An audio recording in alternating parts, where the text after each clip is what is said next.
Olá, sejam bem-vindos à Casa do Caminho, aqui na cidade de Biel, na Suíça. Daremos continuidade ao estudo da obra O Céu e o Inferno, capítulo 3, O Céu. Hoje, em particular, estamos com a criancinha Mário Fontinelli, do Japão. Bem-vindo, Mário. E é Olá, conosco. Zélia. Mário, gratidão por você estar nos acolhendo, nos apoiando, sabendo que aí é o quê? 3 horas da manhã, 3 e 5, 3 e 5 da manhã, né? Gratidão, meu irmão. Então, Mário, é conosco. Bem-vindas, Terezinha, Nilcinha e todos aqueles que adentrarão gradualmente. Vou Então, uma boa compartilhar a tarde aqui tela. Tá. Então, aí,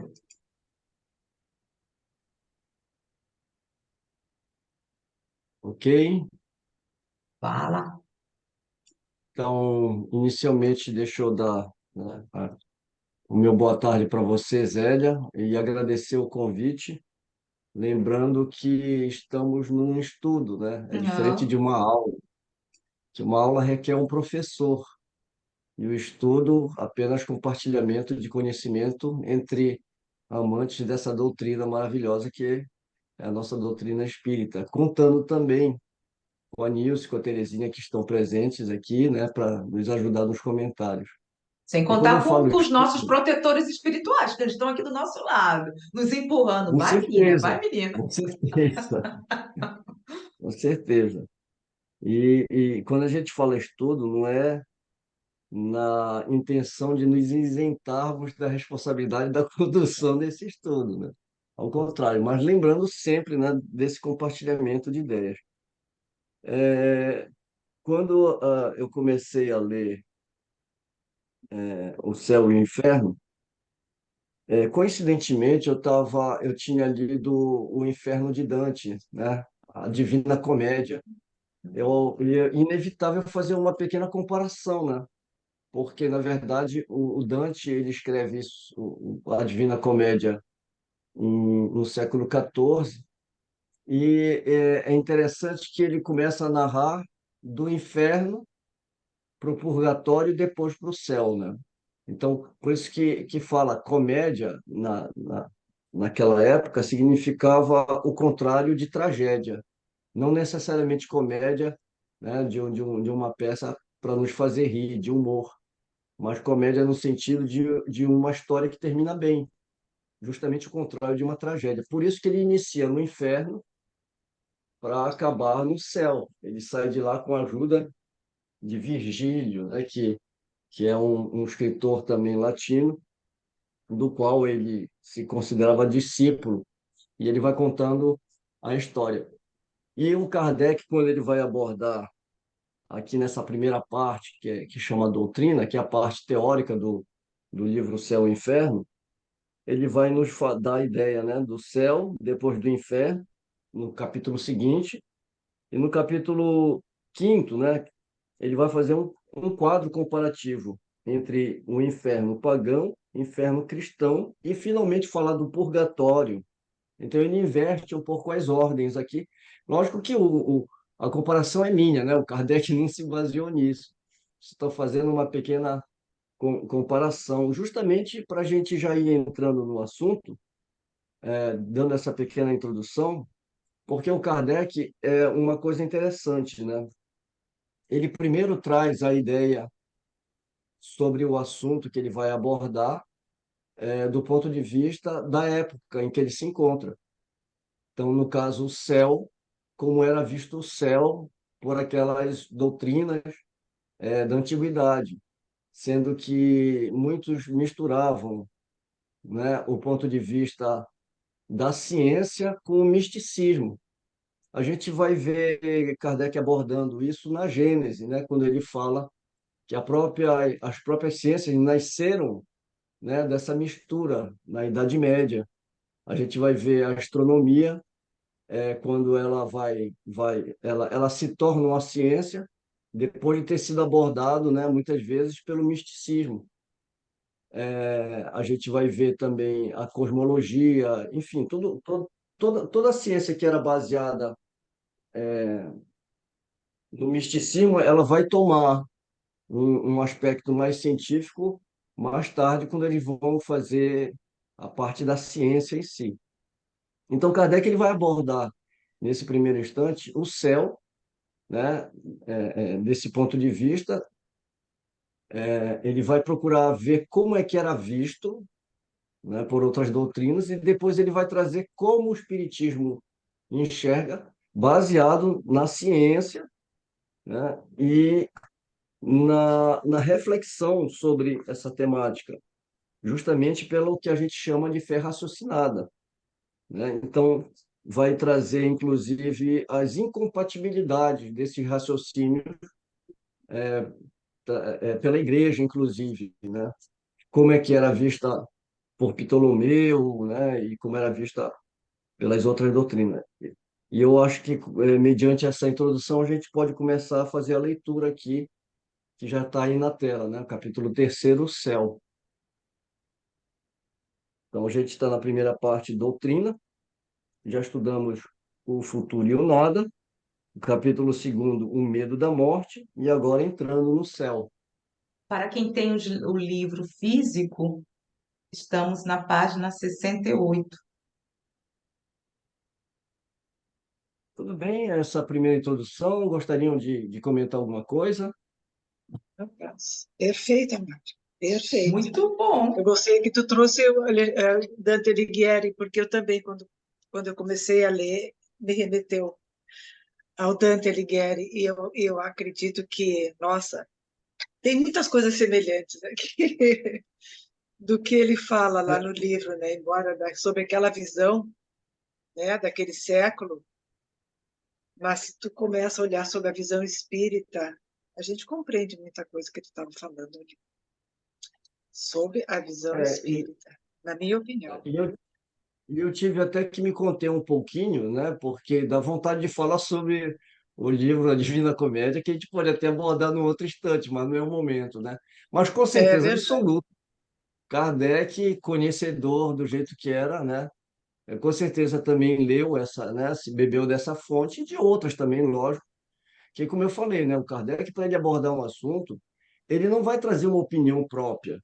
Ele vai buscar todas as opiniões em voga, vai analisar uma a uma, né? E depois ele vem trazer a visão espírita. Ou seja, ele não vem afrontar ninguém, né? Ele apenas vai colocar lado a lado o aspecto, né? E fazer justamente esse estudo, né? Essa reflexão. Ele fez isso com outras coisas que, inclusive, ele próprio não acreditava, como a reencarnação, né? Ele próprio não acreditava em reencarnação, e quando a espiritualidade veio falar sobre a lógica e a justiça, ele simplesmente se manteve isento, né? E fez uma análise, uma abordagem de alguém que trabalha com uma metodologia científica, né? Fazendo análise dos fatos e não colocando a paixão no assunto. Esse eu acredito que é o primeiro ponto para que a gente possa realmente chegar a uma conclusão, né, racional, sem deixar a nossa emoção e muito menos o ego interferir. Então, ele começa aqui falando sobre o céu, e eu vou já começar a leitura do texto. Só um instantinho. E, mais Bem-vindo, uma vez, Antônio. vocês... Bem-vindo, Marinete. Nós Boa estamos. tarde, quase boa noite. Boa noite. Nós estamos Ah, iniciando o capítulo 3, o céu. Aham, Para quem tem o livro físico, na página 68. Tá beleza. certo, Marinete? Certo, obrigada, Zélia. Nada. Eu já sabia, assim, será? Eu estava perguntando, assim, onde está essa menina? Aí já estou dizendo nas páginas 68, tá? Nada. Tá, obrigada. E, mais uma vez, vocês fiquem à vontade para me interromper, como eu falei no início aqui, é um estudo, né? E a gente vai fazendo um diálogo conforme a gente vai fazendo a leitura, Mas tá bom? a gente interrompe mesmo, Mamária. Não pode, nem precisa se preocupar. A gente interrompe mesmo. Qualquer coisa aqui a gente está interrompendo. Se vê alguma coisa que não está batendo, a gente já interrompe, vai pegando na internet na mesma hora. Aqui é assim. Às vezes até com os Mário, meus. aqui você Aqui é não precisa assim. pedir. Aqui a gente é cortado, você não esquenta, não. Tá certo. Você falar demais. Gente, não se incomode, é só no início, para você não ficar, para não ficar com vergonha. Daqui a pouco vai ficar todo mundo sem vergonha. Tá certo. E, Zélia, só fica atenta, porque às vezes eu não percebo se alguém levanta a mão, alguma coisa assim, né? Ou escreve no chat. Você pode me avisar, por favor. Tudo bem. Vamos lá, então, começar a leitura do capítulo Ui, 3º? vamos lá. Então, vamos lá. A palavra céu designa, em geral, o espaço indefinido que cerca a Terra e, mais particularmente, a parte acima do nosso horizonte. Ele vem do latim celum, que vem do grego koilos, significando oco ou côncavo, uma vez que o céu parece, aos nossos olhos, uma imensa concavidade. Os antigos acreditavam na existência de vários céus superpostos, compostos de matéria sólida e transparente, formando esferas concêntricas, cujo centro era a Terra. Tais esferas, girando ao redor da Terra, arrastavam consigo os astros que se encontravam em seu circuito. Essa ideia resultante da insuficiência dos conhecimentos astronômicos foi aquela de todas as teogonias que fizeram dos céus, assim escalonados, os vários graus da bem-aventurança. Só lembrando, né, que teogonia, eu fui buscar, né, a definição e a Zélia já colocou aí Aqui já, na, aqui. na tela, né? Isso. Teogonia vem da expressão grega teosgonia, que significa o nascimento dos deuses. É uma obra literária grega clássica muito famosa que narra a origem do universo e dos deuses. Mas é isso mesmo, né? Ele vai fazer a narração dos nascimentos dos deuses e uma apresentação dessa genealogia. Vamos lá. Então, o último deles era a morada da felicidade suprema. Ele está se referindo a essas camadas, né, do céu. Quando ele fala esferas concêntricas, né? Então a gente vai ter aquelas aquelas camadas de céu sendo a Terra que ficaria no meio delas, né? Bem no centro, né? Concêntrica. Segundo a opinião mais comum, havia 7 deles, daí a expressão estar no 7º céu, para designar a felicidade perfeita. Os muçulmanos admitem 9, em cada um dos quais aumenta a felicidade dos crentes. O astrônomo Ptolomeu contava 11, dos quais o último chamava Império, por conta da brilhante luz que nele reinaria.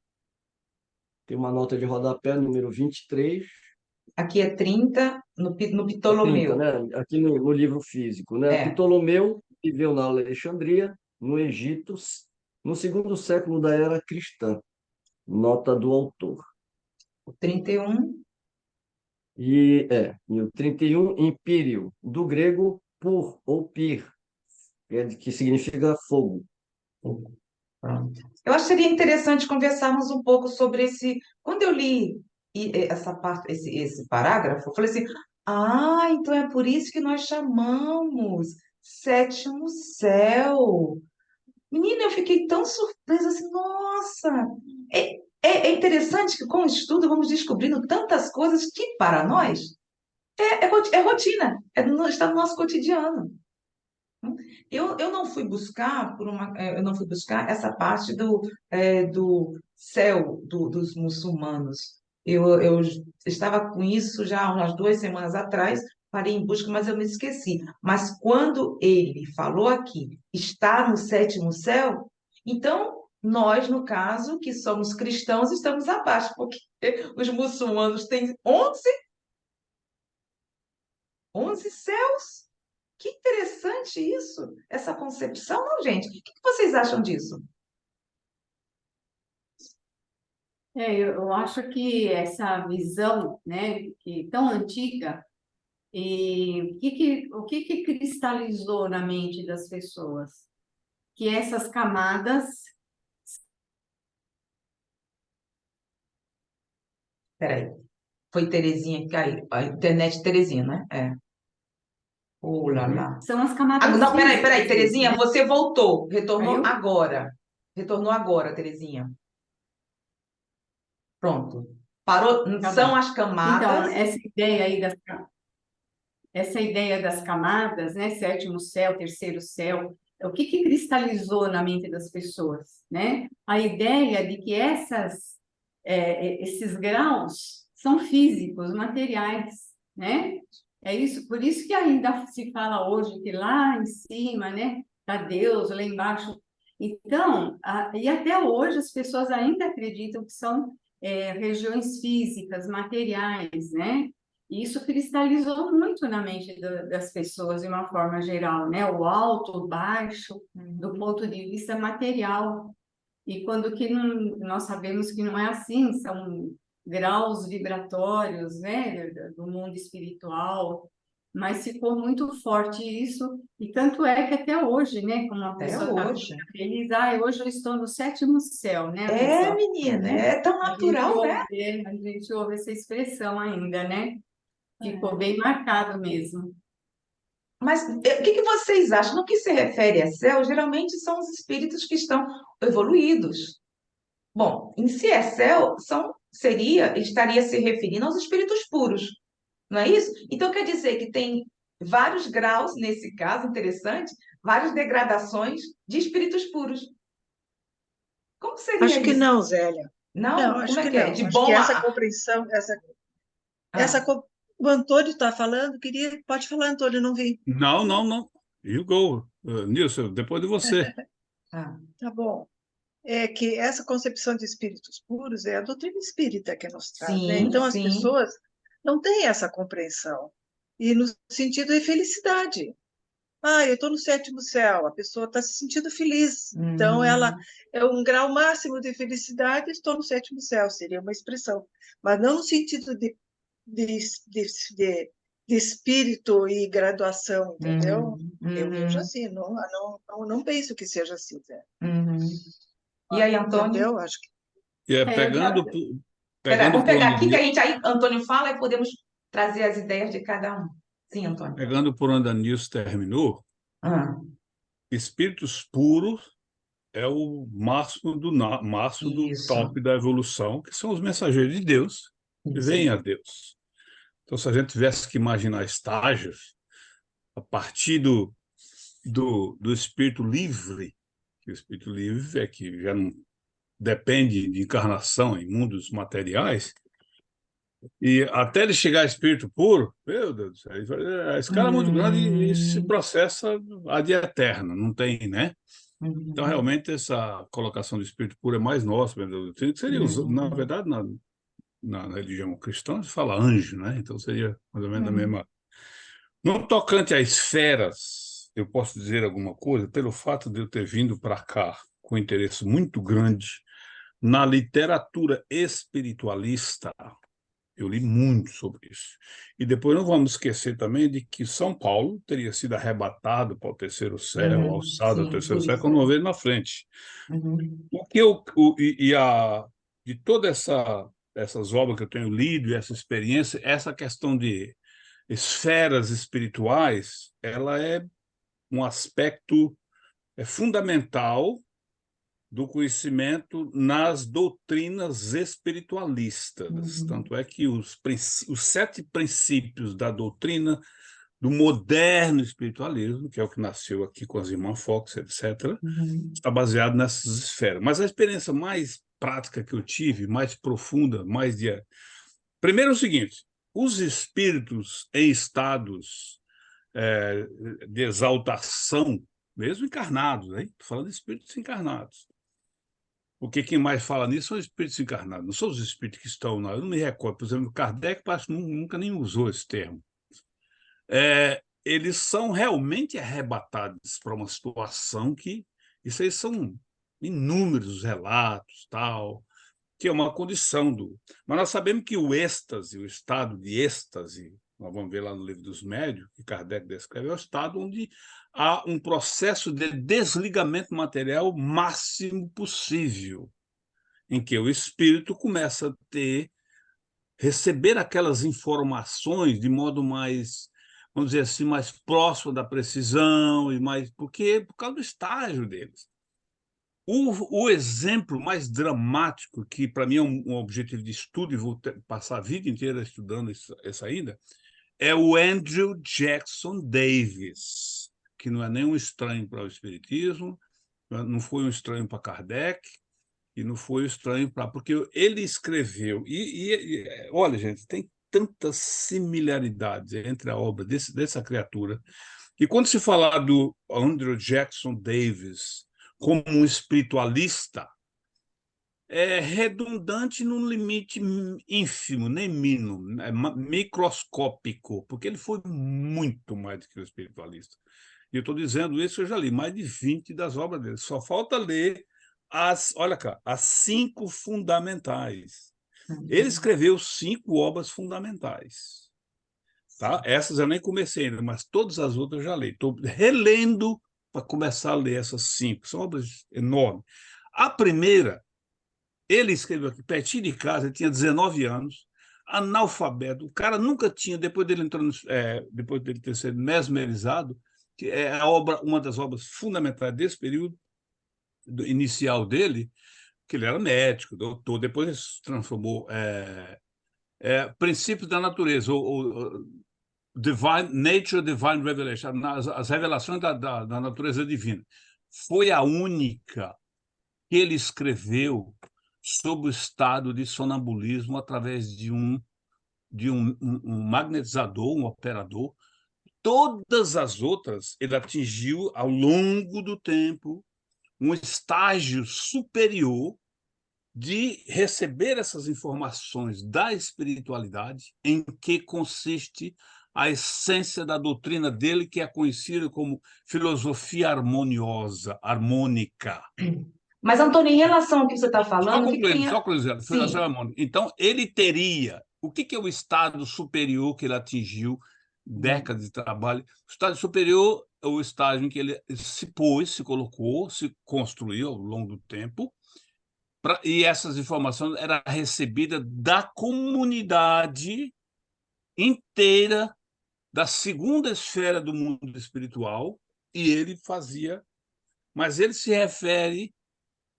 também se refere à sétima, à 7, mas ele sequer, muitíssimas poucas informações ele obteve da terceira apenas. Se limita à primeira, que é densa. Então, é uma coisa que é mais assim do que o que as pessoas viram e criaram. Faz parte dessa literatura vastíssima do mundo espiritual. E eu tenho a impressão que quando o espírito vem num estágio desse, ele deve ver alguma coisa lá no mundo espiritual, a partir do ponto zero, para poder ali... Aí também já é impressão minha, né? Mas o que eu te falei antes é da obra do Andrew Jackson Davis. eu achei muito interessante o que a Nilcinha falou, por isso que é bom aqui no NEC abrimos esse espaço para trocarmos ideias, e é isso, como ela colocou, deixou bem claro aqui, para designar a felicidade perfeita. Porque aqui a gente não gosta muito de ficar só na leitura, não, sabe? Então aí já me dá alergia do ficar na... Então é bom trocarmos ideia. Obrigada. Vamos continuar, meu irmão? Então, é que a gente está fechando, na verdade, a primeira ideia que, como eu falei, né, o Kardec ele vai estar trazendo primeiro essas ideias em voga, né? Ele está analisando, por isso que ele traz primeiro essas ideias aqui, né? O muçulmano, no caso aqui, né? Como ele fala. Segunda opinião, eu vou voltar um pouquinho, tá? Só para retomar o raciocínio. Porque a parte do espiritismo, na verdade, a gente deu uma adiantada, né? A gente vai ver isso mais para frente, né? A gente está primeiro analisando o que tinha na época, aí ele vai falar dos erros e finalmente ele vai chegar no espiritismo. Então, como ele vai falar aqui, né? Os muçulmanos desculpa. Segundo a opinião mais comum, havia 7. Foi aí que a gente começou a discutir sobre, né, o sétimo céu e tudo isso aí. Daí a expressão, né? Estar no sétimo céu para designar a felicidade perfeita. Ele vai falar dos muçulmanos que admitiam 9 céus. em cada um dos quais aumenta a felicidade dos crentes. Então tem essa outra ideia, né? Que quanto mais alto o grau, né, mais estaria lá a divindade, né? Deus estaria no último céu, sentado lá no trono. Aí ele vai abordar aqui sobre o Ptolomeu, que contava 11. E aí é que entra o que eu estava falando no início, né? De naquela época ainda se misturar muito ciência, uma ciência de observação, lógico, com o misticismo, né? Então, por isso que, né, era a maneira de fazer ciência, né? E ele coloca aqui, seguindo, né? Ainda hoje o nome poético dado ao lugar da glória eterna. Então, a gente pode até já adiantar um pouquinho aqui, né, e falar que os erros derivados dessas ideias, primeiro, que a Terra não é o centro do universo, né? Segundo, que a região dos astros não é limitada, a gente sabe que é ilimitado, então não tem, né, essas camadas aí. E Deus está no último céu, como se Deus estivesse num único lugar, seria onipresente, né? Onipotente, onipresente, né? Então, algumas coisas que a gente já começa a poder raciocinar. Mas ele vai entrar pela teologia cristã, dizendo que reconhece três céus. O primeiro é o da região do ar e das nuvens. É o que a gente olhava, né? E já de imediato, pela observação, né, já dava para definir o primeiro céu. O segundo é o espaço onde se movem os astros.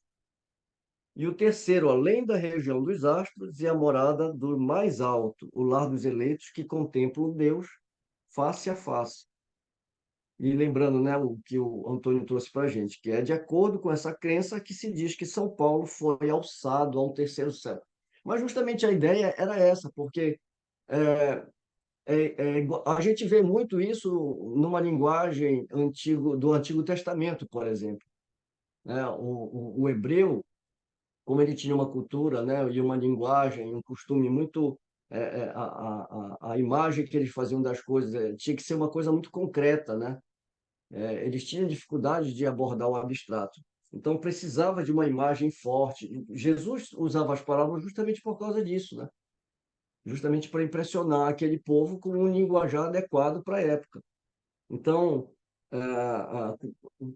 se colocava justamente, né, essas camadas, quanto mais alto, mais perto de Deus. Então, estar no sétimo céu, ou como São Paulo, né, que foi alçado ao terceiro céu, é justamente para fazer essa analogia de que realmente ele estava lá perto de Deus, ele estava num êxtase, né? As diversas doutrinas que se referem à morada dos bem-aventurados baseiam-se todas no erro duplo de que a Terra é o centro do universo e de que a região dos astros é limitada. E para além desse limite imaginário que todas colocaram essa estância afortunada e a morada do Todo-Poderoso, singular anomalia que situa o autor de todas as coisas, aquele que as governa todas, nos confins da criação, em lugar de colocá-lo, se referindo a Deus, né, no centro de onde a irradiação do seu pensamento poderia se estender a tudo. Então, aqui eu acredito, né, que aqui ele fecha essa primeira ideia e ele vai entrar agora um pouquinho na ciência, né? Tudo bem até aqui? Só um detalhe Tranquilo? de onde é Podemos que nós continuar? estamos aí, né? Só um detalhe de onde nós estamos aí, né? Para ninguém ficar ofendido. Hã? Como assim? Não entendi.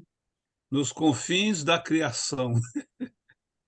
Nos confins da criação. Ah, Onde é que está a Então, Terra? Onde é que estamos nós na Terrinha? Que as pessoas pensaram ser o centro do universo. eu assisti uma palestra uma vez, uma palestra espírita, que a pessoa que fez a palestra, ela estava baseada nessa questão de camadas, porque ela disse na palestra que os espíritos, quanto mais atrasados, ficam mais próximos à superfície da Terra. Conforme eles vão evoluindo, eles vão subindo, vão se afastando da superfície. E espíritos mais adiantados estão acima das nuvens.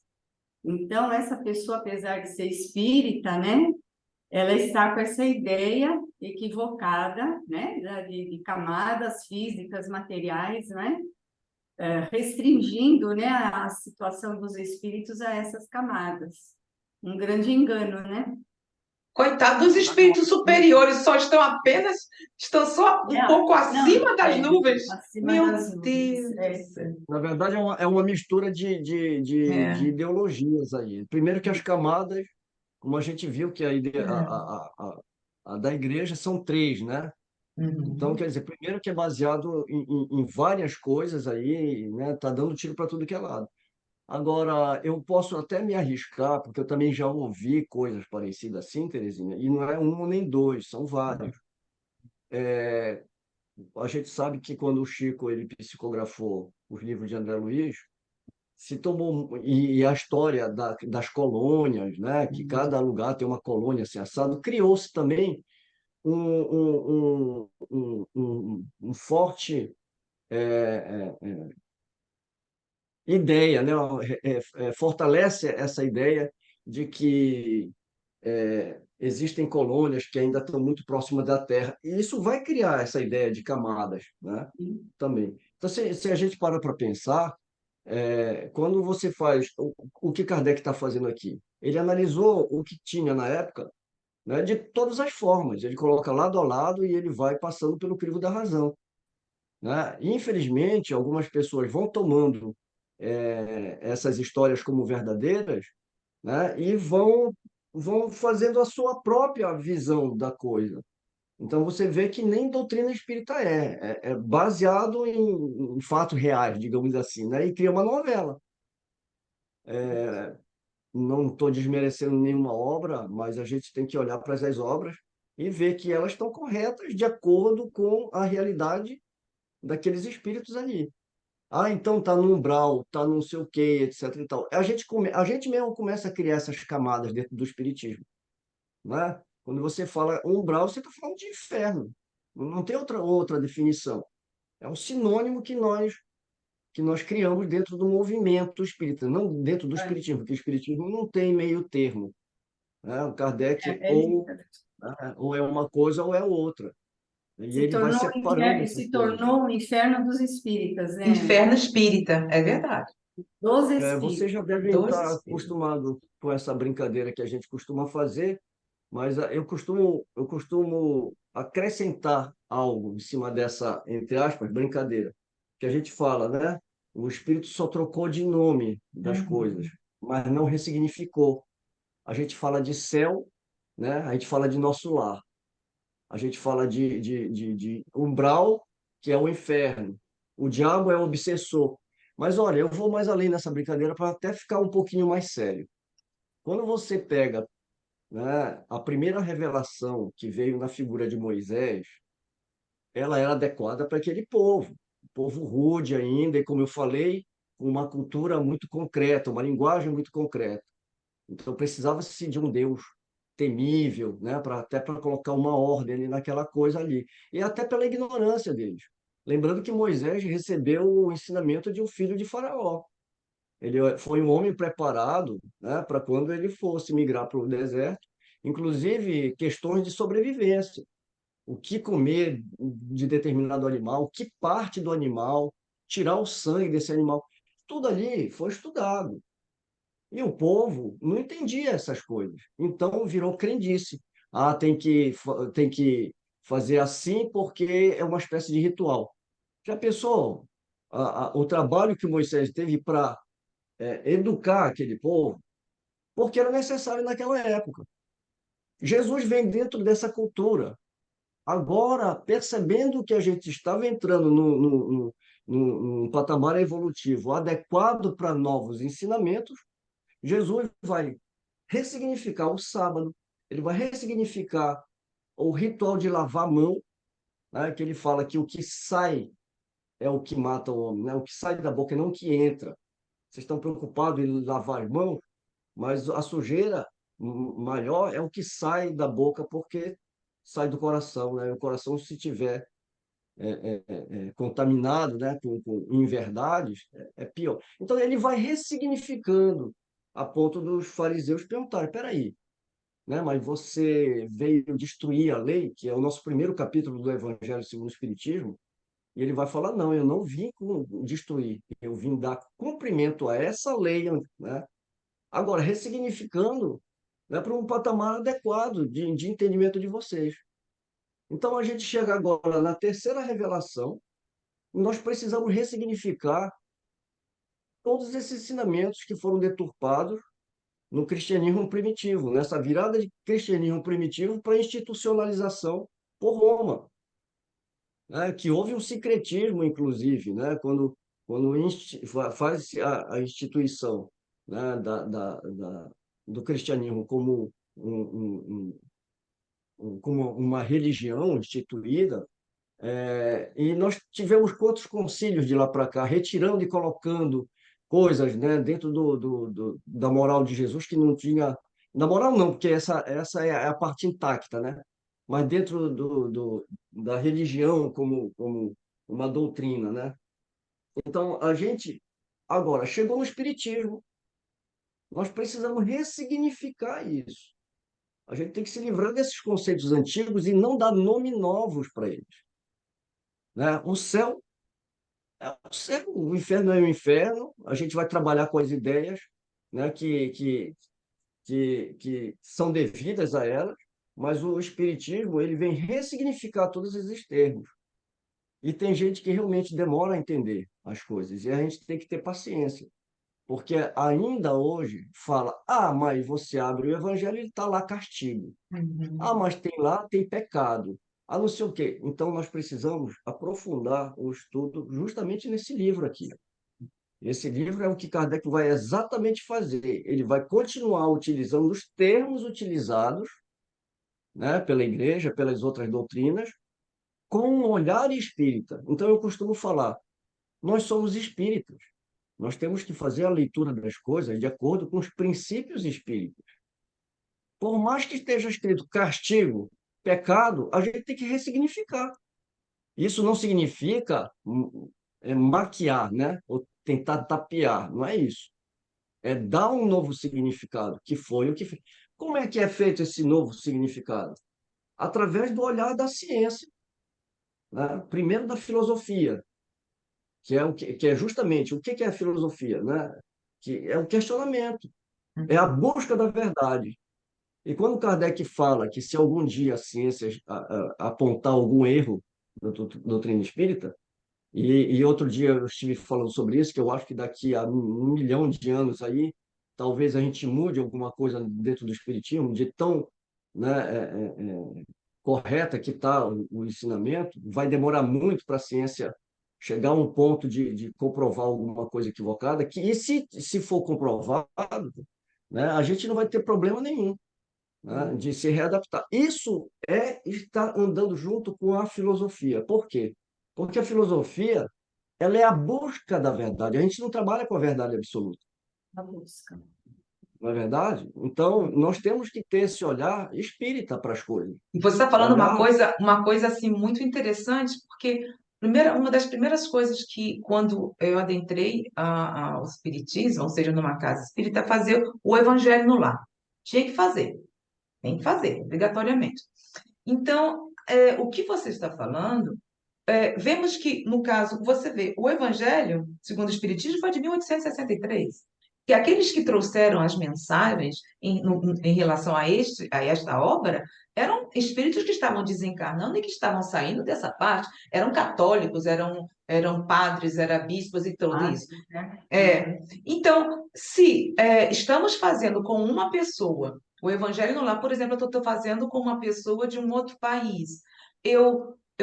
Por que é importante estarmos conversando sobre isso? É atualização, explicar que não era bem isso, porque não vai se entender. As pessoas se perdem. Você vem cá, vocês não é espírita? Por que vocês estão falando de castigo? Então, às vezes em um parágrafo, eu tive que ir buscar e ficar estudando arrependimento, expiação, provas, para que as pessoas entendessem que não é assim. Porque eles não entendem, as pessoas não entendem. Então, é trazer, sim, a atualizarmos e estarmos explicando a essas pessoas que não é bem por aí. Quando as pessoas falam, você não é espírita? Vocês não são espíritas? Sim, somos. Então, por que vocês estão falando sobre castigos? É muito importante o que o Mário está falando. É muito importante mesmo. É atualizarmos A gente precisa trabalhar com o conceito espírita para as coisas. conceito espírita. E por que só Visão fazer. espírita. Olha, Exatamente. Fazer o por evangelho, como exemplo, nos disseram, no de falar, e falar sobre castigo, é explicar, peraí, não, isso não é o espiritismo. Isso é ideia desse espírito. É como Zélia, como Terezinha, Antônio, Mário. É a concepção dele. Por isso que é importante se ter uma base, porque senão vai ficar muito complicado estar fazendo o evangelho, porque eu quando entrei, a primeira coisa que se diz no atendimento fraterno, assim, ó, evangelho, viu? Evangelho não dá. Na minha época, sabe? Na minha época. Então é muito porque, olha, importante. quando a gente vai fazer o evangelho, por exemplo, fazer no modo de falar, né? Quando a gente vai fazer um estudo, né, do evangelho, eu costumo sempre, né, principalmente quando é reunião pública, eu costumo sempre falar, evangelho, vocês sabem por que é segundo o espiritismo? Porque nós vamos agora olhar para os ensinamentos de Jesus baseados, né, nos conceitos espíritas, né, nos conceitos básicos, crença na reencarnação, comunicabilidade com os espíritos, né, mediunidade, evolução. Então, são conceitos que, por exemplo, no caso dos católicos ou do protestante, ou de qualquer outra corrente filosófica ou espiritualista, enfim, né? Cada um vai ter uma maneira de interpretar, porque está dentro dos seus conceitos e no corpo doutrinário daquela, né?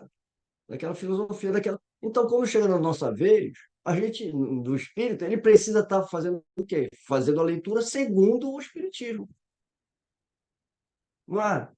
Então, se a gente não ressignificar as coisas, a gente vai estar trocando seis por meia dúzia, porque a gente vai estar lendo Kardec pensando, né, no catolicismo, no protestantismo, no umbandismo, porque a mediunidade com Kardec é uma coisa, mediunidade com Umbanda é outra, mediunidade com outras correntes espiritualistas é outra, né? Então, a gente tem que entender qual é o ponto de vista. E outra, né? O Kardec, quando ele faz isso, ele não quer exclusivismo, ao contrário, né? É por isso que a gente fala, né? O Espiritismo é uma filosofia baseada em ciência, não é uma religião. Então, quando ele traz essa maneira de olhar para as coisas, ele está olhando e trazendo as ideias para todo mundo. Ele não está fazendo uma doutrina para espírita. Ele apenas batizou de espiritismo, mas o espiritismo é para todo mundo. Todas as pessoas e todos os credos se encontram nisso. Por quê? Porque ele está fazendo a busca dessa verdade. Entramos na filosofia de novo. Busca da verdade, porque a filosofia não trabalha com verdades absolutas, porque não estamos ainda, né, nessa condição. Então, a gente precisa realmente Uma coisa, fazer Mário, esse trabalho uma de coisa que tu estava reinterpretar. uma coisa que tu estava falando da importância da ressignificação desses termos é quando a pessoa ou quando estamos estudando qualquer obra é fazer o link com outras. Entendeu? Tu vai, por exemplo, tu está no Evangelho segundo o Espiritismo e vem uma comunicação no Espírito falando em castigo. Vamos fazer um link com o céu e o inferno. Vamos fazer um link com a Gênese. Vamos ver o que Kardec estava nas suas últimas obras falando sobre o que os espíritos estavam nos orientando e Kardec escrevendo. O que significa? Porque senão fica nós tentando esclarecer com as nossas palavras e a pessoa diz assim, não, mas aqui está escrito assim. E se tu não fundamenta com as obras que estão mais na frente, o que os espíritos estavam querendo nos explicar sobre isso, as pessoas ainda saem descrentes.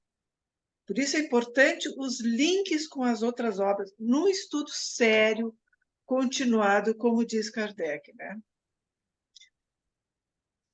E não sair dizendo, não, é porque esse espírito, né, que muitas vezes as pessoas dizem, não, esse espírito, né, ele foi católico em outras vidas, então ele está usando esse termo. Mas isso não satisfaz a pessoa que está estudando. E se ela é católica? E tu disser que o espírito é católico, né? Então, a gente tem que ir mais no cerne, mais no fundo, para poder esclarecer com profundidade, realmente. Muito bom que você está Você tocou em falando, dois, né? porque justamente, aí explicando que se o Evangelho segundo o Espiritismo foi de 1863 e temos obras mais recentes, entre 1868 e 1865 e 1869, aí trazendo justamente o que você está falando, fica mais fácil a compreensão. É o estar Sim, porque o colocando. continuar, né, Zélia? Kardec foi Continua. dando enfoque, por exemplo, entrou no céu e inferno, ele fez uma abordagem nesse aspecto. Foi para a Isso, Gênesis, foi numa outra abordagem. Então, nós exatamente. precisamos ter essa visão no estudo. Porque quando estávamos estudando esse exemplo, que é interessante, quando estava acho que está em espanhol, capítulo, não sei qual capítulo, falou de provas e expiações. Eu falei, espera aí. Aí eu fui procurar na Gênesis, explicamos, ficamos assim quase 2 meses estudando para que pudesse ser entendido. Porque mas a minha avó me explicou que isso aí é castigo. Até que essa concepção do castigo, dessa expiação, desapareceu. Aliás, foi compreendida, foi trazida. Então, é muito importante que nós estamos conversando aqui. E é verdade, tem que fazer esse link, porque senão não vai ser compreendido, né? E é isso. Isso é muito sério. E pegando a É. fala da Nilce, dois pontos que ela comentou que eu gostaria de reforçar. Primeiro ponto, quando você falou, Nilce, né, que a gente precisa fazer esses links. Aqui na Casa Fraternidade, quando a gente faz o Evangelho, a gente tenta fazer esses links, né, com a doutrina espírita. E eu tive a felicidade de receber esses dias de uma pessoa amiga, uma palestra. Uma pessoa, um colega, né? Um conhecido, né? Não conheço bem a pessoa. A gente se conheceu faz pouco tempo e ele me mandou uma palestra. Aí eu já pensei, ixi, aquelas palestras, sabe? Mas eu sempre me permito a ler e a ver tudo que me mandam, né? Lógico, até mesmo para analisar. E eu tive uma surpresa. É uma palestra de uma pessoa chamada, eu também eu já vi, já tinha visto algumas palestras, mas né, ultimamente eu mais leio do que vejo palestra, né? Mas o nome dele é André Sobreiro. E quando eu terminei, me deu vontade de assistir de novo. Foi o que eu fiz e depois eu mandei uma resposta para a pessoa que me mandou, agradecendo e comentei, né, o que eu vou comentar aqui. O que me chamou muita atenção na palestra do André é que ele não abriu a boca para falar das chamadas obras subsidiárias, em momento algum. Todo comentário foi baseado em Kardec, dentro de Kardec. Aí é um ponto que eu estava falando para a Terezinha quando ela trouxe. Eu disse, sabe por que acontece isso com esses palestrantes? Porque quando eles pegam a doutrina espírita para fazer palestra, tem que fazer link com obras subsidiárias, que é do fulano, do cicrano, a gente já sabe quais são os nomes, né? E tem mais um detalhe, né? A pessoa também se permite inventar muita coisa, porque depois que o Chico morreu, a quantidade de causos com o Chico Sim, aumentaram consideravelmente, que ele não tem mais como falar que é como não é. Hoje todo mundo coloca coisa, coitado do Chico, né? Então, tem essa coisa. E outra, quando a gente vai ler um espírito como Santo Agostinho, acredito que alguns de vocês, ou a maioria de vocês, leram Confissões, né? Que é um livro fantástico, mas está cheio de coisas ali, né, que você, como um espírita, você vai filtrar e vai olhar aquela obra como uma obra literária e importante, né? Mas você vai filtrar os excessos porque você é espírita. Agora, quando você pega Santo Agostinho na codificação, aí você está vendo a individualidade se manifestar. Quando você lê Confissões, você está vendo a personalidade. E isso acontece com todos os, né? Então, quando a gente lê o que está psicografado nas obras de Kardec, por essas personalidades, não são personalidades, na verdade. Elas emprestam um nome, mas quem está falando ali é a individualidade, é um espírito que teve a sua experiência aqui na Terra, e a gente vai abordar essa questão, inclusive, hoje, provavelmente a gente não vai conseguir, né? Porque a gente está fazendo um passo a passo aqui, né? Bem cuidadoso, mas aqui mesmo dentro da obra ele vai estar falando, né? Como é que o espírito evolui? Ele evolui, inclusive, na erraticidade. A gente acha que ele está evoluindo só aqui, não. Ele está na erraticidade também. Então, quando Santo Agostinho, como persona, né, e ele chega como individualidade no mundo espiritual, agora já de posse, né, de todo o seu cabedal de conhecimento, ele vai ter outra visão das coisas. Ele lá continua estudando, como a gente sabe, continua evoluindo, a ponto de participar da codificação agora como individualidade. Mas a gente está tão preso ainda a essa ideia, né, da personalidade, e se a gente é católico, ou foi, né, e está vindo para o Espiritismo, se a gente não fizer essa ressignificação, a gente vai continuar achando que é um santo que está falando. E não vai entender muito bem a coisa e vai adaptar, ou seja, a gente vai continuar arrastando as coisas sem a ressignificação necessária. Eu Sim, vou passar a inclusive, palavra para a né, Não, só um Terezinha. instantinho, só um instantinho. Nilce, só um peraí. pouquinho, só um pouquinho, velho. É porque a Terezinha Inclusive, levantou a é mãozinha aqui. Santo Agostinho que está assinado. Não é Agostinho, entendeu? É Santo Agostinho. Então, Pois é, reforça esse reforço. entendimento. Terezinha. Então, a importância da gente estudar Kardec, né, mais aprofundadamente, com constância, né, e fundo, como a gente está fazendo, a minha tendência sempre foi estudar Kardec mesmo, né, a importância disso, porque quando a gente ouve alguma coisa, a gente logo vê o absurdo. Eu vi essa semana no Instagram, uma moça postou a foto, ela estava do lado do túmulo de Kardec, lá no Père Lachaise, né? E falando do túmulo, e está sempre cheio de flores, aquilo que a gente já sabe. Só que ela falou o seguinte: Kardec, antes de morrer, ele falou para quem viesse, olha só o absurdo, gente, quando viesse no cemitério, passar a mão no busto que fizeram, passar a mão no busto, que a pessoa, fazer um pedido, que a pessoa vai ser atendida. Que Kardec falou isso antes de desencarnar. Então, tem aqueles comentários, ai, que lindo, ai, não sei o quê. E teve, lógico, vários outros contestando, inclusive eu também coloquei lá, né, Kardec nunca falaria de um negócio desse, né? Mas olha como é, mas quem não conhece esse bom senso de Kardec, essa forma dele, né, racional, tal, embarca numa coisa dessa. Embarca. Agora, quem conhece o tipo de raciocínio de Kardec, né, não aceita, vê o absurdo da coisa, né?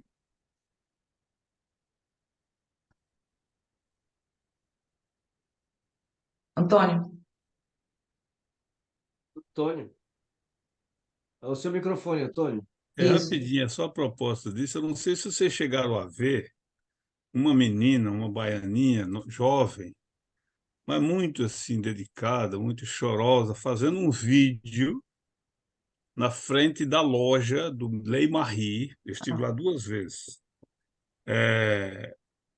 A livraria que estava na véspera de fechar, e ela fazendo um vídeo, e já está nessas obras sobre o resgate dessas obras, que a livraria lá virou uma loja espírita, espiritualista de última de qualidade, bem.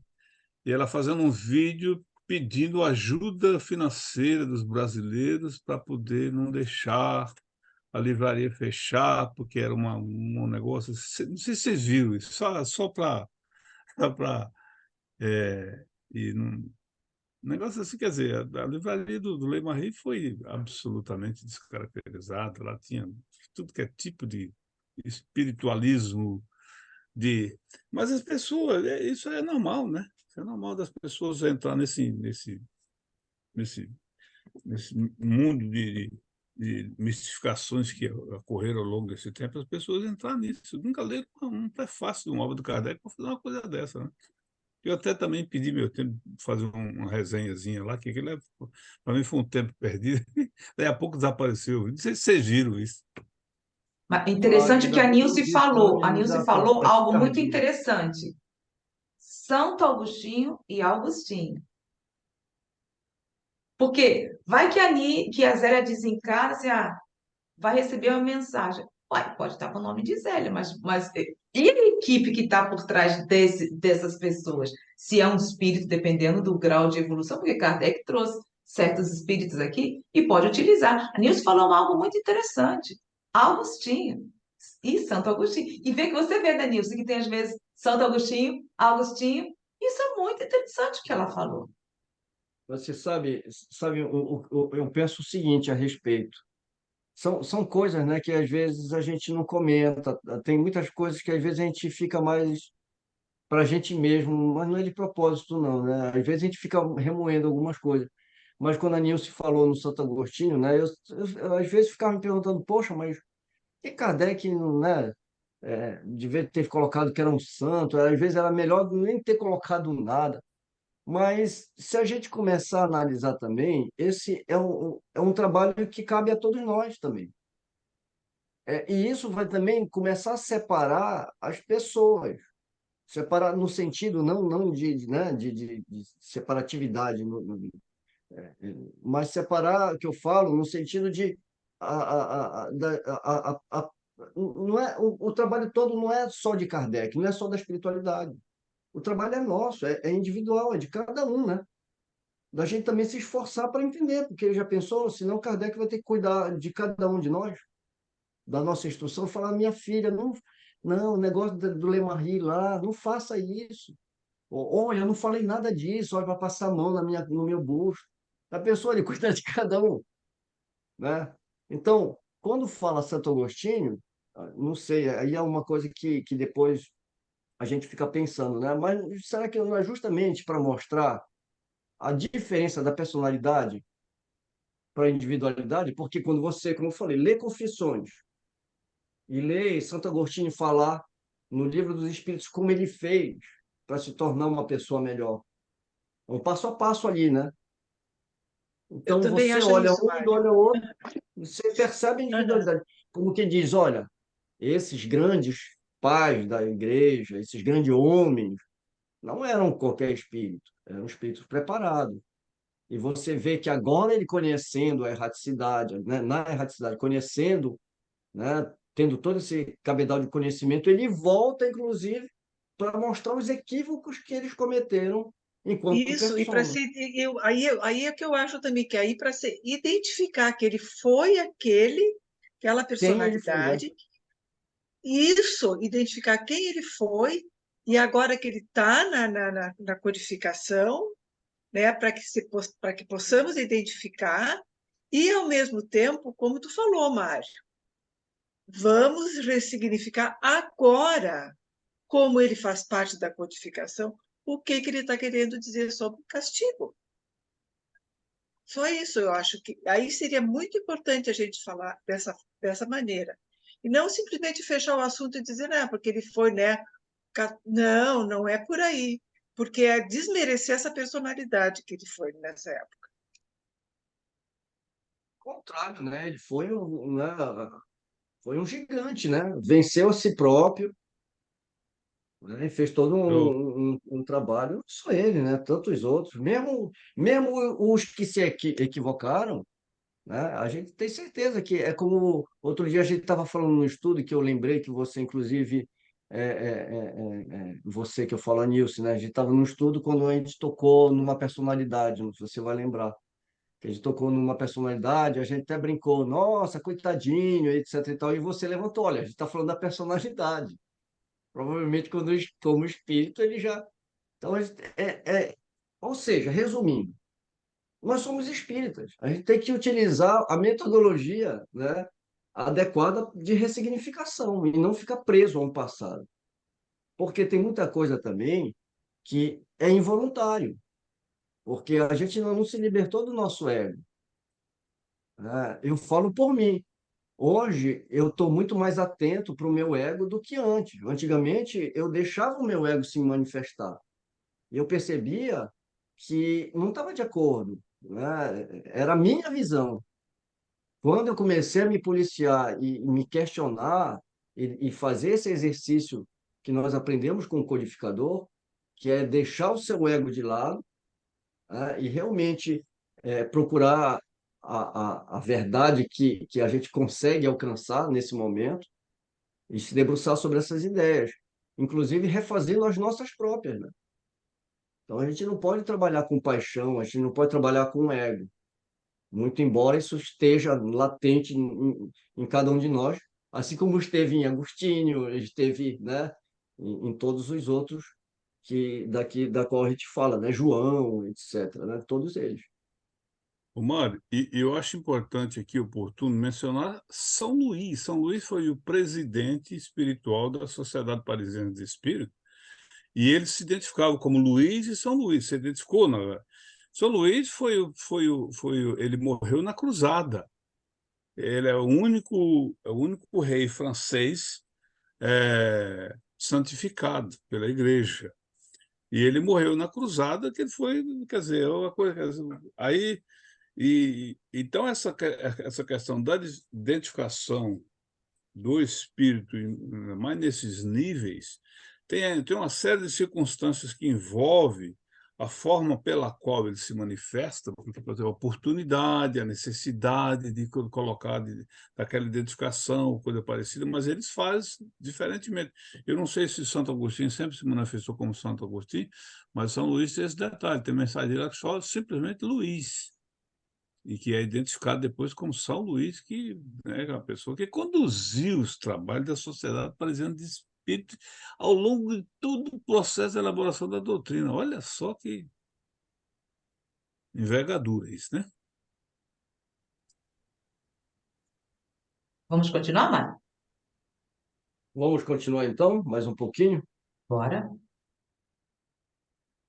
Estamos no parágrafo que vai falar da ciência agora, né? A ciência, com a lógica inexorável dos fatos e da observação, levou sua luz até as profundezas do espaço e mostrou o vazio de todas essas teorias.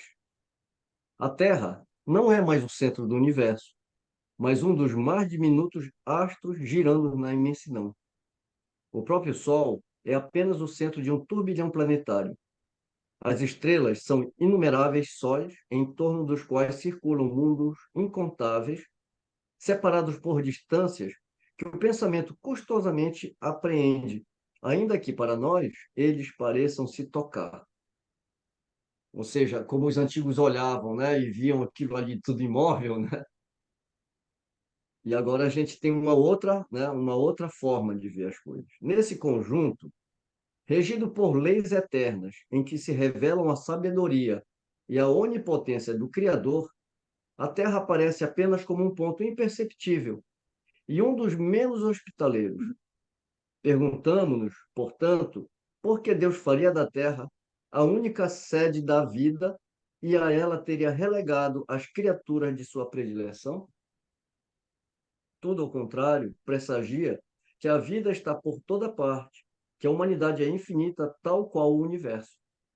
Com a ciência revelando os mundos semelhantes à Terra, Deus não os pode ter criado sem objetivo. Ele deve tê-los povoado com seres capazes de governá-los. As ideias do homem estão na razão do que ele sabe. Como todas as descobertas importantes, a da constituição dos mundos deu um outro curso às suas ideias. Sob o influxo desses novos conhecimentos, modificaram-se as crenças. Aí aqui começa a transformação, né? Agora mediante o conhecimento, é como uma criança, né? A criança, ela vai crescendo e vai olhando para os brinquedos e fala: poxa, naquela época eu usava minha imaginação, eu pensava dessa forma, e agora como adulto, mediante conhecimentos novos, a maturidade chegando, né? Eu vou observando isso de uma outra forma. É como aquela ideia, né, do homem que está no pé da montanha e ele vai se elevando, né? Cada vez mais ele percebe que a realidade dele vai se ampliando conforme ele conquista. Não mais com a ideia de camadas, né? Mas quando a gente fala de elevação, sim, no sentido de ampliar conhecimento. Então ele continua aqui, né? Sob o influxo desses novos conhecimentos, modificaram-se as crenças. Dois pontos. O céu foi deslocado. A região das estrelas, sendo ilimitada, não lhe pode mais servir. Onde está o céu? Diante dessa questão, todas as religiões emudecem. É bela forma como ele vai escrevendo, dialogando com a gente, né?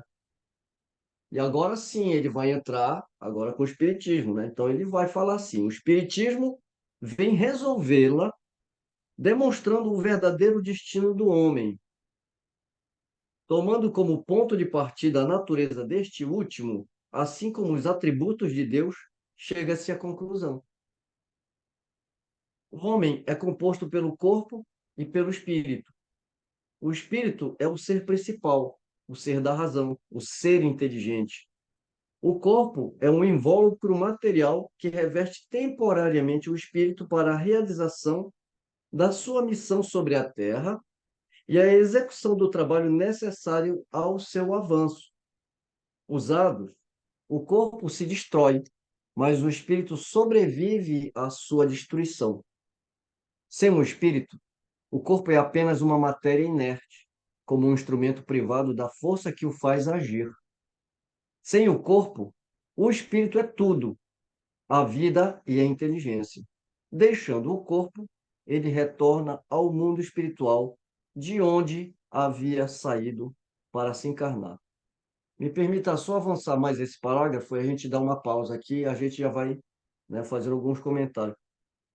Há, portanto, já vai concluindo aqui, né? Há, portanto, o mundo corporal, composto pelos espíritos encarnados, e o mundo espiritual, formado pelos espíritos desencarnados. Os seres do mundo corporal, por conta de seu invólucro material, estão ligados à Terra ou a um planeta qualquer. Ele não está falando só isso, né? Qualquer planeta, né? O mundo espiritual está por toda parte, em torno de nós e no espaço, sem nenhum limite estabelecido. Uma nota de rodapé, que deve ser aí a 32, 33. Aí no livro físico é 25. 32, né? No Kindle. Nota de rodapé número 25. No pensamento dogmático, o sofrimento após a morte é a dor física causada pelas impressões de um ambiente tomado pelo fogo e demais torturas. Já o céu estaria representado por prazeres e alegrias, causado pelo ambiente benfazejo. Segundo o Espiritismo, o mundo espiritual não causa impressões físicas, e a condição da felicidade ou infelicidade do espírito é determinada por seu estado evolutivo. Os relatos de sofrimentos físicos são de espíritos imperfeitos, que vivenciam ilusões criadas pela sua imaginação e pela lembrança das sensações do mundo corporal. Nota do editor, fim da nota de rodapé. Eu vou avançar só mais esse e a gente já fecha, tá? Em razão da natureza fluídica do seu invólucro, os seres que o compõem, em vez de se arrastarem penosamente sobre o solo, vencem as distâncias com a rapidez do pensamento. A morte do corpo é a ruptura dos laços que os mantinham cativos. Bem, só lembrando que nós estamos falando do quarto livro da codificação, né? O Céu e o Inferno. A gente tem toda uma base, e olha, até esse ponto da leitura, a gente vai pegar como referência todo o livro dos Espíritos, que é a base, né? Então, lá ele vai estar falando, né, sobre os elementos gerais do universo, né, a formação da Terra, formação a relação do mundo físico com o mundo extracorpóreo e vice-versa. Então, todo esse capítulo que está lá no Livro dos Espíritos, que basicamente seria o livro segundo, o livro primeiro, né, das causas, e o livro segundo, que vai falar da relação, né, de lá para cá e de lá para cá e daqui para lá, né, essa relação de espírito-matéria, de matéria-espírito. Então, quando a gente vai pegar toda essa base, aí sim a gente vai chegar aqui e já ter uma compreensão maior. Tá? Então, de que mundo que ele está falando, né? Então, ele está falando, é, a gente tem que ter a base no Livro dos Espíritos. Então, como a Nilce falou, a gente não pode ler um livro de Kardec isolado dos outros. Quer dizer, poder pode, né? Mas a gente depende da compreensão dos outros. Tanto é que quando Kardec ele vai falar assim, olha, para quem quer se ocupar com a doutrina espírita, né, ele vai falar, comecem pela brochura que ele teve todo o trabalho de fazer, né? O que é o espiritismo, que está ali a base. Depois comece com o livro, siga para o livro dos espíritos, livro dos médiuns e revista espírita. Então, quando a gente pega um livro desse aqui, que é o quarto, e depois a Gênese, que é o quinto, que são praticamente a conclusão das ideias de Kardec, ela teve, foi necessária essa base anterior. Então, a gente pode pegar lá no Livro dos Espíritos a questão 35, que ele vai falar, ele vai perguntar se o espaço universal é infinito ou limitado, né? Vai falar sobre o vazio absoluto, se existe o vazio, né, absoluto, na questão 36. Lá a gente vai lá para 116. Há espíritos que ficarão eternamente nas ordens inferiores. Então, toda essa questão de céu, de inferno, a gente tem toda aquela base lá construída por Kardec no Livro dos Espíritos. Então, a gente sempre lembrando que a base, né, é o Livro dos Espíritos. O Livro dos Médiuns é a parte científica que ele vai desenvolver o estudo da fenomenologia através da observação, né, e do contato com os próprios espíritos através da mediunidade. E aqui eu vou dar uma pausa nos meus comentários, né, deixar aberto para vocês me ajudarem agora, né, com o comentário de vocês também. Retornando o que havíamos comentado, a Nilcinha, a Terezinha, Antônio, ele está explicando o que estávamos nos referindo aos romances psicografados. Porque são muitas das vezes que as pessoas pensam que todos, por exemplo, todos que fazem ou cometem determinados atos, vai para aquele local. Aí aqui eles deixou bem explicado o porquê. Que tudo é consciencial, é uma parte moral. Não é que Zélia, sei lá o quê, fez não sei o quê, vai lá para o umbral, junto com as outras Zélias lá. Ana, me perdoa, me permite te interromper só um pouquinho, que eu esqueci de comentar uma coisa e lembrei agora que com a tua fala eu Certo, já te devolvo a palavra. certo. Foi a última anotação que eu fiz aqui, quando eu estava me preparando para esse estudo de hoje. É a questão 257, é exatamente o que você está falando aí. Ensaio teórico sobre a sensação dos espíritos. Isso, as percepções, né? Não é? Se você ler lá 257, né, está muito bem explicado, né, e deveria até estar na introdução dessas obras aí, E nós vimos, psicografadas. capítulo 6, Vida Espírita, segunda É, parte. nós já Conversamos inclusive, muito, lemos, nós estudamos muito. estudamos, né, Zélia, Muito, esse nossa. bastante, é super importante para a gente entender a vida no mundo espiritual, a situação do espírito no mundo espiritual, Isso. e isso, esse esclarecimento que está nessa questão, nesse comentário, é a base para a gente deixar todas essas crendices de lado, né? Esses absurdos de lado de como o espírito vive depois da morte, né? É um capítulo excelente esse do livro E dos ele até Espíritos. indica posteriormente. Ele até indica. Eu diria até importante, principalmente para quem se ocupa de uma reunião mediúnica. Uhum. Sim, Olha, fundamental. nós fizemos atendimentos de suicidas. Nenhum atendimento é igual ao outro.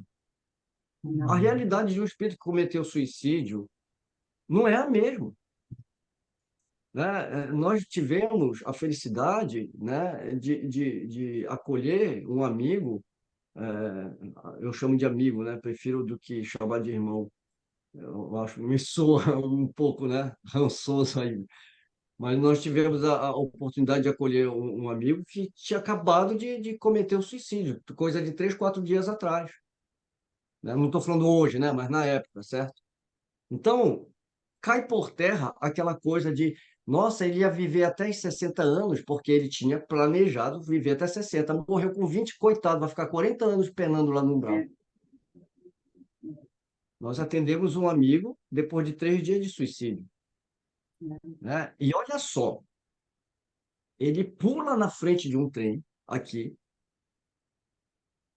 e no ato do pulo que ele deu, nesse átimo, né, que ele leva da plataforma para chegar no trilho, ele se arrepende.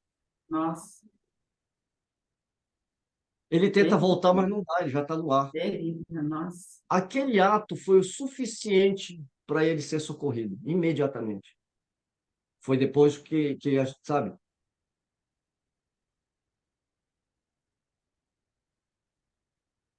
Cai em Eu terra acabo tudo que me havíamos emocionando, comentado, sabe? Não, né? eu acabo me emocionando porque você vê a infinita misericórdia de Deus. E a gente ainda na nossa ignorância, Pois é. né? Então, quer dizer, se a gente vai para uma reunião mediúnica com determinadas posturas, a espiritualidade não vai levar Uhum. espíritos nesse grau. Então, quando eu me emociono por várias coisas, e uma delas é ver que vale a pena a gente se esforçar, né, para acolher todos como irmãos, todos como amigos, né? Porque parece que quando a gente fala do obsessor, parece que a gente está até com raiva dele, né? Quando na verdade é o mais necessitado, porque ainda não tem o entendimento. É, mas quem Então, dá quando ele oportunidade aos traz essa obsessores somos questão, nós, né, ô Mário? Quem dá oportunidade aos obsessores somos nós, né? mas e outra, né? Por que que ele está ali, né? Muitas vezes nós somos instrumentos para que aquela criatura seja acolhida. Pois é. Às vezes a gente nem sabe por quê. Nossa, porque ali, às vezes, o inimigo. Não, nem sempre é um inimigo do passado, né? Porque se É. criou tanta fantasia. Mas voltando para o ensaio teórico sobre a sensação dos espíritos, né? A gente poderia, porque o Kardec ele não vai, ele vai fazer um texto, né? No original ele vai fazer um texto conciso, mas, né, aqui para efeito de estudo, muitos tradutores, como o próprio Herculano, não, o Herculano ele não faz essa divisão também, mas tem outros autores que faz por temas, né, dentro desse capítulo, desse texto, né, desse ensaio, né, falando melhor. Mas aqui aborda percepção da dor, fala sobre perispírito, separação entre o corpo físico e o perispírito, sensações, emoções, o espírito e a percepção generalizada do perispírito, características do perispírito, dor, sofrimento, conclusão sobre a vida do espírito no mundo espiritual, né? E aí ele encerra. Então, quer dizer, você vê que há várias temáticas que Kardec vai abordar cuidadosamente. Só que, lógico, claro, que ele não está fazendo isso só na 257. A 257 seria um apanhado, um ensaio geral do que ele já vem falando anteriormente em perguntas isoladas. Depois ele junta tudo, né, mostrando. Então, ninguém está falando aqui que esses romances eles são inverídicos ou verídicos. A gente está falando que é verídico para aquele espírito ali. É a realidade daquele espírito. E a gente saiba, então, tirar o proveito, a lição daquele caso. Mas, para encerrar minha fala e passar, devolver para a Zélia, é uma coisa que eu já falei em outro estudo também. Poxa, as pessoas gostam tanto de romance porque é prático, a gente vê uma história mais fácil de observar. Olha, eu concordo plenamente. Só que eu chamei a atenção nesse dia, eu lembrei agora, foi um estudo que a gente fez no céu, no Céu e Inferno de sexta-feira na Casa Fraternidade com a Nilce e com a Marisa. Eu estava falando o seguinte, já que gosta tanto de historinhas, A revista espírita está cheia de historinhas, não é? O processo de Beggs Aberne, você tem quantos e quantos casos ali, né, de relatados, né? O capitão de um navio que pediu socorro em espírito, tem centenas de casos ali. Bicorporeidade, tem um monte de coisa ali e são histórias.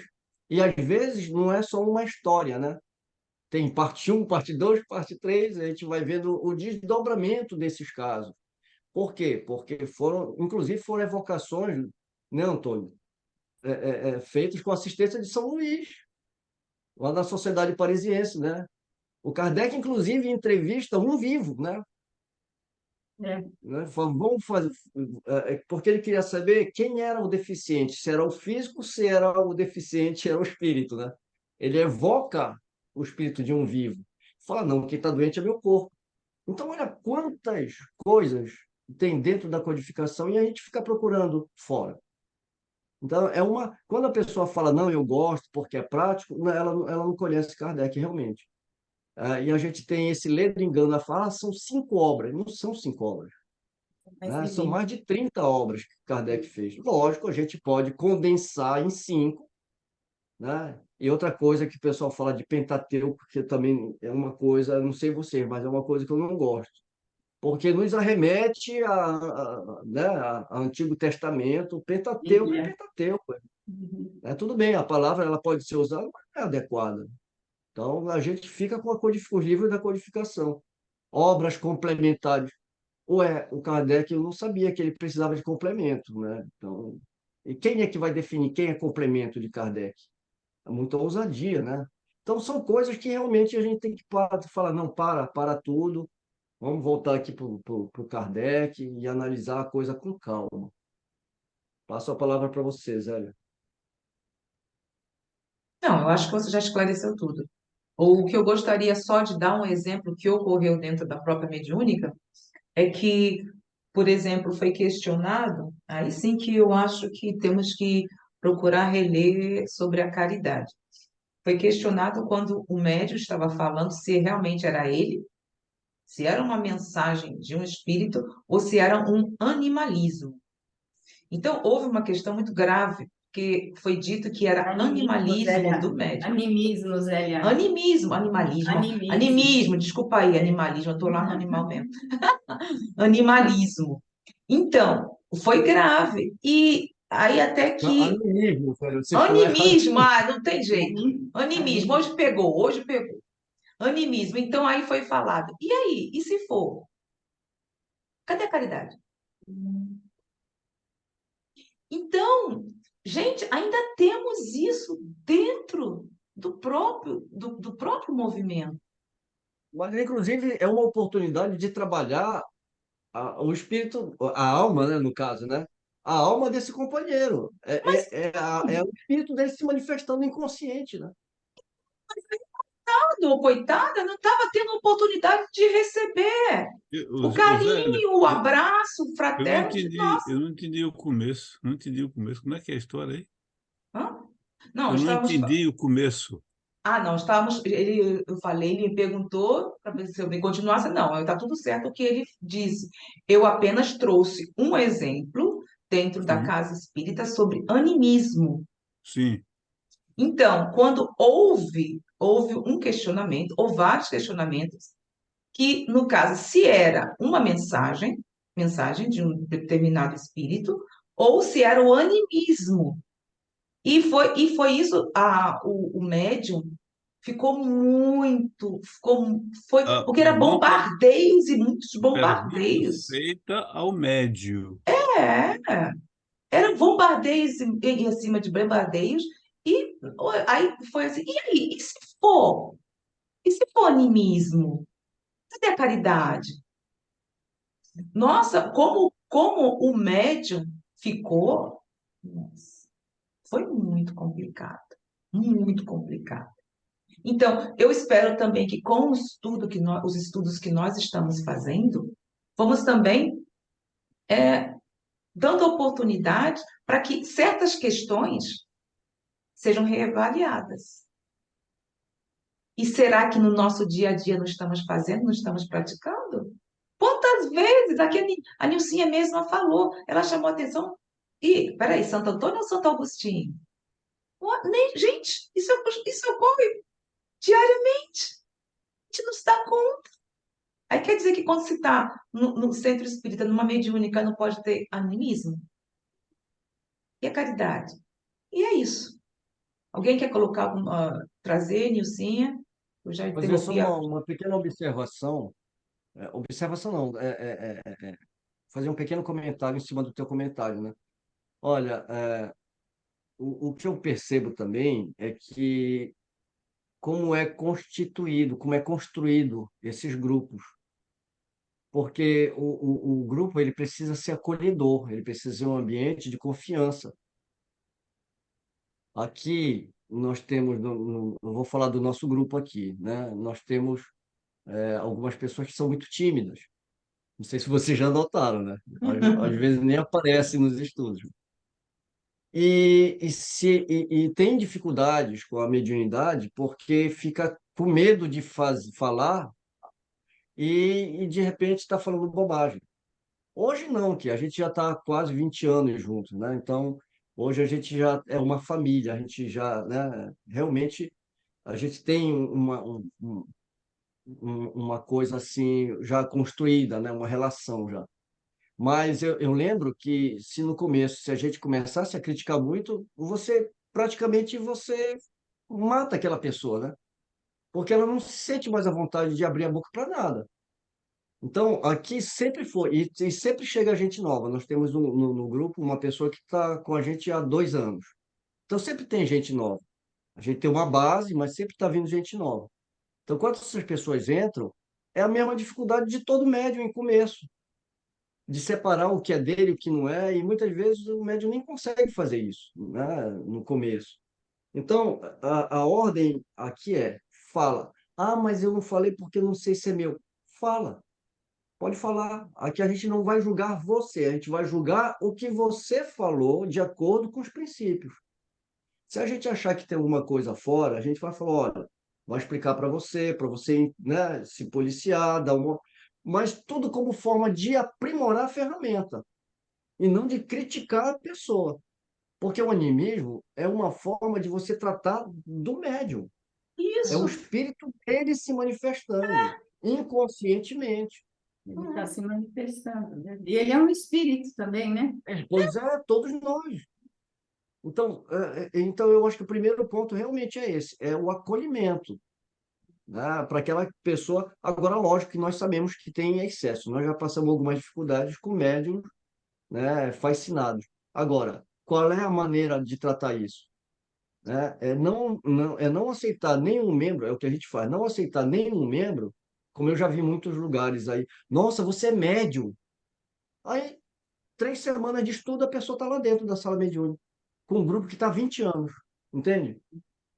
Então, a gente tem todo um processo, acolhe, aí a pessoa chega, nossa, me identifiquei com a casa, maravilha. Vem 4 semanas, daqui a pouco falta um, falta outro, como é que fica? Então, primeiro, a gente acolhe a pessoa, deixa ela participar de todas as atividades da casa, porque não existe, aí eu sou médium, então eu vou trabalhar só na mediunidade. Não, tem que interagir com, né, com o grupo inteiro, tem os estudos, tem uma série de coisas. Então, quando aquela pessoa ela passa a fazer parte do grupo, a gente vê a dedicação, a responsabilidade, a assiduidade, enfim. Aí a gente começa a convidar para as tarefas, assumir pequenas responsabilidades até se integrar no grupo. Então, existe um processo também de acolher. Agora, eu já vi em muitos lugares que o pessoal fala, você é médium, na outra sessão ela está lá dentro, É. dando passividade, que muitas vezes Ah, mas não tem a ela tem a mediunidade. mediunidade forte. Ela tem a mediunidade. Ou ele tem a mediunidade forte. Tá lá, tem que estar. É. Então, são coisas, né, para a gente pensar com carinho, né, com cuidado. E o que você falou, realmente, a caridade ela deve começar com o grupo. Como é que eu vou querer acolher um espírito em dificuldade se eu não acolho o meu irmão que está do meu lado? Começa por aí, O né? espírito do próprio médium, das próprias pessoas que estão interagindo durante anos, décadas talvez, né? Mas é interessante. Bom, chegamos. Nilcinha, desculpa, eu acho que é a segunda vez que eu interrompo a Nilce. Hoje é dia. Nilcinha, quer deixar algum. Nilce, Antônio, Terezinha? Não, não tenho nada mais a acrescentar. O- Acho que foi o- fundamental isso que tu o- trouxe. Só um instantinho, Antônio. O que, Nilce? Fundamental o quê? Não entendi o final. Foi fundamental o que tu trouxe sobre o animismo. Ah, Apenas isso, né? Não tem mais nada a acrescentar. Acho que o Mário já falou e tu também. obrigada, Nilce. Antônio. Mário, é só curiosidade, já que você tocou no assunto, o seu grupo já faz prática mediúnica há muito tempo, né? Já faz tempo. Nós estamos assim, em termos de espíritas, de modo geral, de movimento, fora do movimento, gente que não está. A gente tem aquele problema de que a mediunidade foi tratada de forma assim meio mística, meio ao longo do tempo, então tem toda essa dificuldade. Depois a proibição, né?